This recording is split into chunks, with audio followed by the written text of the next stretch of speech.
storm forecast for the north of Mallorca, but it looks as though it's headed further south than was forecast.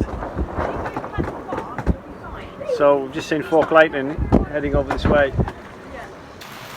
I think of all the things that happen at sea, for me anyway, is the most stressful is when thunderstorms are approaching and you see the lightning on the horizon getting closer. We came into this anchorage for a bit of shelter because the forecast had said that the thunderstorm was going to pass over the northern end of the island.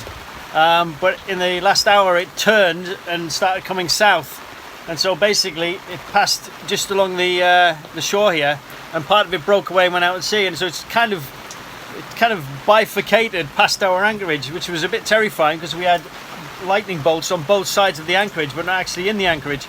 So I think we kind of had a lucky escape. I'm still keeping my fingers crossed, but I know there's a lot of panicked boats around here.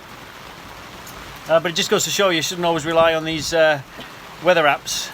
We've got a really good app called the Lightning app, and it basically is a live update of lightning strikes on land. And we just had a wall of white dots coming towards us. It's very, very scary. The kids and Renks have actually gone to the beach to get out of the way of it, but they must be soaking by now. So I'm left on the boat sort of just to keep an eye on things and make sure if we do get struck by lightning that we don't actually have a fire or anything. Not a lot you can do really. You and me, we're family. The bond that we share is as deep as the sea. No matter how rough things may come to be, you and me, we're family. Sing home, hey long fall. I mean, the worst place to be in a lightning strike is on a boat, because you've got two huge lightning rods, or on an animal anyway, you've got a huge lightning rod pointing straight up at the sky, which acts as a perfect lightning conductor down to earth. So obviously it panics a lot of people, and I've seen people around here sort of just pulling everything in. There's not a lot you can do about it really, but they're kind of just trying to tighten everything up and make themselves feel a bit more secure, I think. We looked at the beach and we're like, it's a really lovely day at the beach, why don't we go there? We got everything ready, but then some cloud sweat came. So there's lightning strikes everywhere. We saw lots of lightning. We can't go back to the boat until the storm's passed because the lifeguard said everyone had to get out of the water. They said you have to stay on the beach. If a lightning strike was to hit the water, anything in the water near it would be electrocuted. But the thing is, how long do you have to stay on the beach? Running in the sand. How are we going to get back to the boat? Because now we're on the beach quite far and we can't swim back, and the storm doesn't look like it's going to pass anytime soon. And the thing is, we only got biscuits to survive on. We polished all the chrome on a rusty little home. We slept all night in parking lots. We tied our hearts in double knots, so tight, so free. So we eventually got back to the boat, but the weather didn't really get any better. That's 0.2 miles away. A lightning strike. We're down here and the storm's coming down here. The next half hour is going to be just like a sitting duck really. So we've got all of that coming They're all lightning over the strikes. next 30 minutes. There's a massive lightning strike. I think we have one of the most smallest masts, but there's lots of big mast boats, so we don't really need to worry about it, but it's still really scary. Shine like. The next day, however, it cleared and we headed to Mallorca. But there along the way, Good morning. It is just gone 6:30 and we are leaving Mallorca. Yeah, so last night the thunderstorm carried on really. We had lightning all around us and it sort of died off through the night. We can't see any at all today, so unless it brews up, which is very possible, we shouldn't see any thunder or lightning, hopefully. And the kids are all asleep. Waiting patiently for love. Hopefully we're going to get some good wind because it seems to have died off a bit, and we're heading to Ibiza because yeah, we want to kind of go when we get a good wind basically. So it's a good 17-mile passage, which could take us anything from 14 to 12 hours, I guess, depending on our speed, but we'll see. Yeah, we've always got our usual problems. So as you know, the barrel is not working, so we've got no prop, but yeah, the alternator is not charging the batteries at the moment, so even though we're motoring now, our batteries are probably quite low, and if we don't get sailing and try and do it on our prop generator, then I guess we'll have to put the generator on later, which is a bit annoying. I knew that things would never be the same again. Remember when the clouds rolled in and the sunlight dimmed, and what will be blacked out what might have been.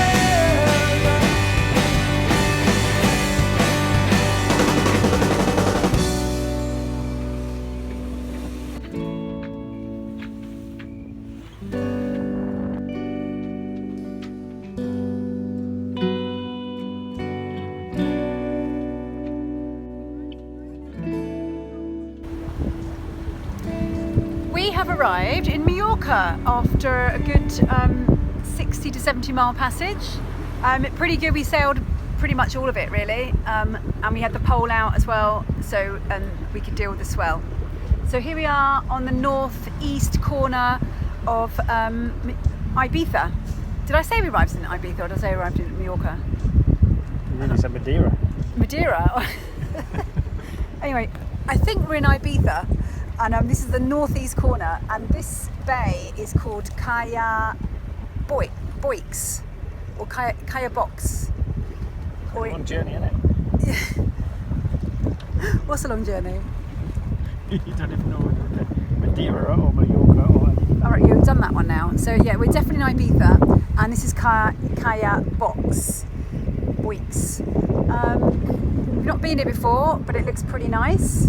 It's my turn to drive the boat, Lee's turn to drop the anchor. We take it in turns and we rotate so that we always can do both the things and we don't kind of lose confidence or skills. And we always do it differently as well, both of us, but you know, we don't argue about that, do we? We do.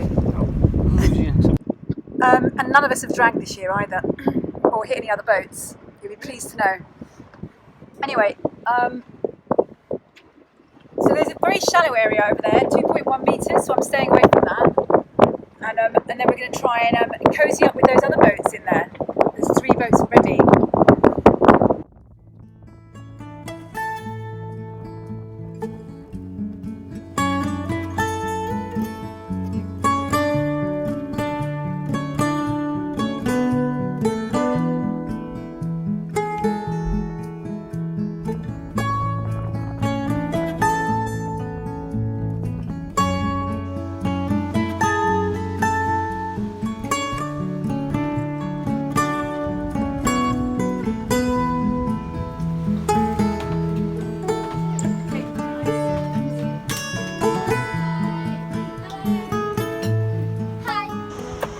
So the Pasadonia police have just turned up on the anchorage and they're doing an inspection of everybody's anchor, and if your anchor's in the seagrass in the Pasadonia, then you have to re-anchor, and if you're a persistent offender you can also be fined quite a lot of money, and also if your chain's lying across any seagrass as well, you get asked to move. We've been asked to take in sort of 2 meters of chain just to pick us slightly off because we moved around in the middle of the night even though we did anchor in sand. In principle I think it's good that the local environment is being protected, but I think they can get a bit fastidious at times. I'm just taking out the trash.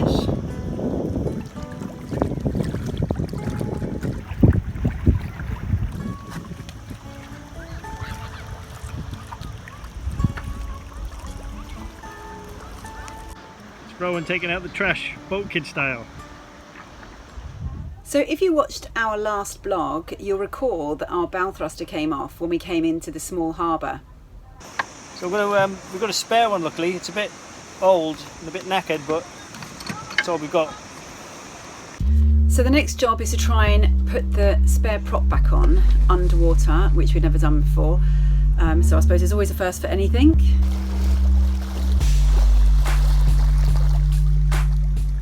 So this job is a little bit tricky because it involves taking the old circular hub part off.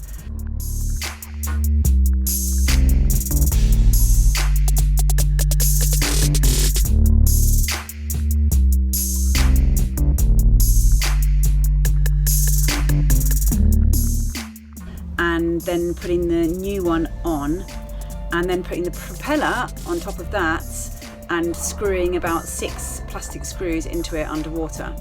And I think the main challenge really is holding your breath and trying not to drop any parts underwater.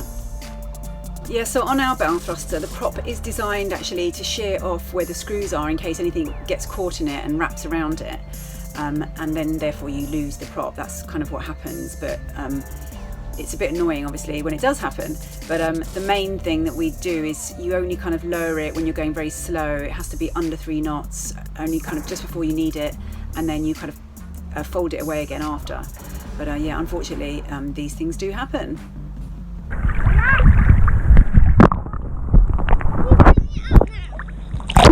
So well done Woody again, this time for getting the spare prop back on. We're at the point now where Ewan can do the anchor completely on himself, and he doesn't really want anyone helping him either. So we just let him get on with it.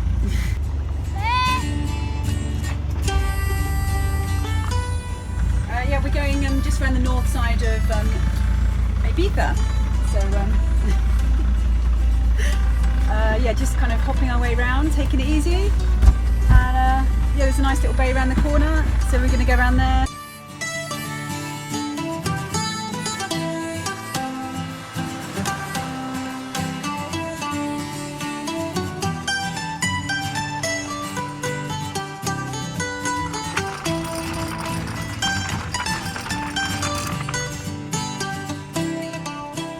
We were keeping a close eye on the weather, as September in our experience always brings storms and unstable weather. So Ibiza happens to have some really good hiking trails, and often they're really well marked as well.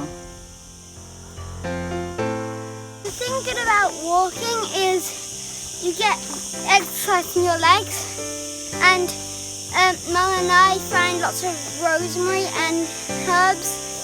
Also, well, I get a bit sweaty, but if it's a long walk, you might get a treat after, like say some lemonade. That's the best part.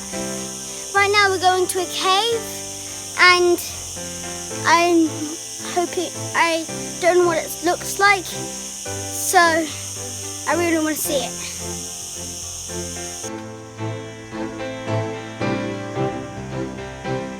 The fact that there's so many new places, like I remember in Almerma and Nefkas, we went for walks maybe 20 times in the same mountains, and every walk was completely different, and it's just amazing how each walk can be completely different in the same set of mountains. I like walking because not only is it good exercise, but it's fun. Yeah, I mean, I've always liked walking. I used to go walking up the Lake District a lot, and go winter walking as well, which is one of my favourite things, like camping in the snow. But walking with kids is a lot different. You know, you're not kind of lost in your own world. You've got to kind of engage with the kids, which it's quite hard work if you're not used to it. But it's good for family dynamics. I think it's brilliant because obviously you get out with breath, you get lots of exercise.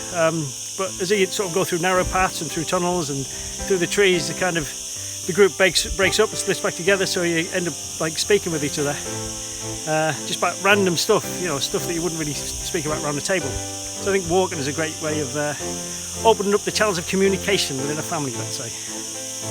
I think even as an adult, you know, when we were walking back in England, you'd always end up in a pub and have a pint at the end of a nice long walk. And I don't think kids are anything different, you know, they kind of want a reward at the end of it. And so if you end up in an ice cream bar or a cafe or something for a lemonade.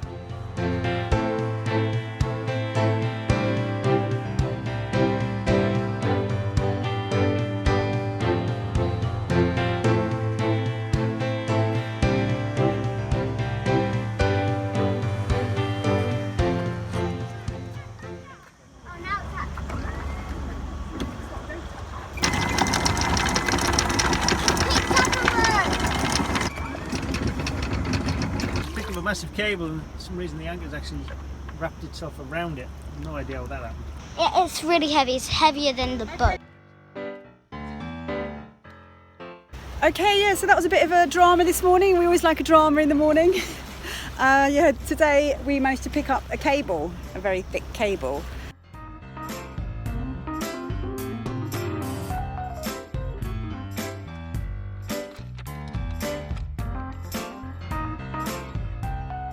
And I had a bit of trouble trying to get it off.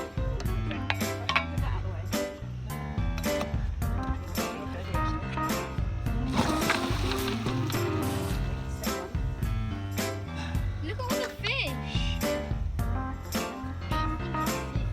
Oh no, because all the algae. I do want to cleat. Here. That's all the cleats.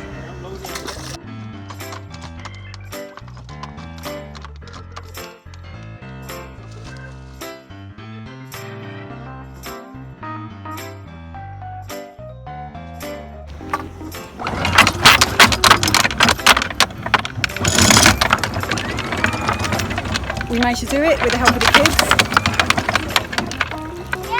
And now we're free again to carry on our journey around the north coast of Ibiza. It's a disused submarine cable, so luckily it isn't being used anymore. The cable that went into the bay and it came all the way out here. Yeah, there's wind coming next week, so we want to kind of get round and then tuck in somewhere before that big wind comes again. But that's the plan anyway. And it's a bit swelly here, so we've decided homeschooling is not going so well. We're going to do it en route or when we get there.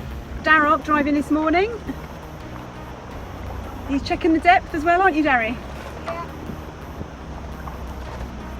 Following that boat over there.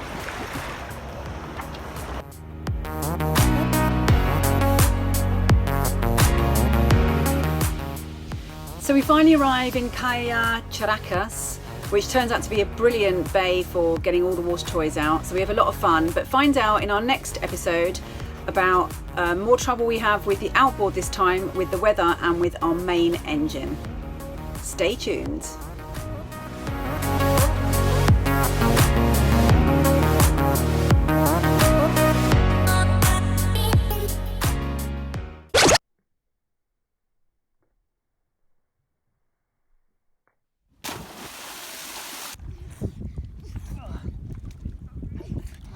Thanks for watching, and especially thanks to our patrons who make these videos possible. If you would like to contribute towards the creation of these videos, then follow the description in the link below.